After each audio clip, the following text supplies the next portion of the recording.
First of all, I think a modular approach is very successful.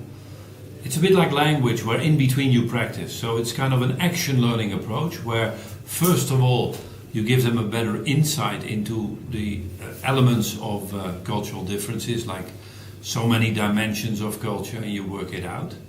And then you give them homework so that they look a bit at their next experience through different lenses than before.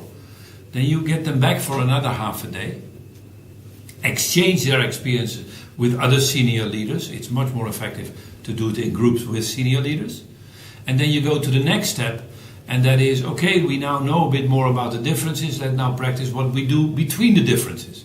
And we call that reconciliation. And again, they go home with an action learning package, they do their homework, find also what are the dilemmas that I'm facing as a leader, and they practice it in their environment. And what very also in this modular approach is very helpful is that those on whom they practice it give them feedback on how they're operating. Because you can compare cross-cultural training, which I think is very, very important, with learning a language. You cannot learn a language in half a day. For some it takes a lifetime to understand. Same with cultural differences. On the other hand, we also have to select the right companies and individuals that teach the senior leaders.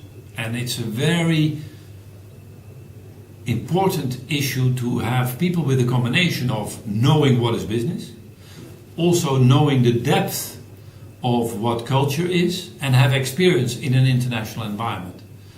It's very difficult to get, but they are there, and they are very, very, very useful people because they can talk from their own experience rather than just talk about culture and not knowing the business, or just talking about business and not knowing anything about culture.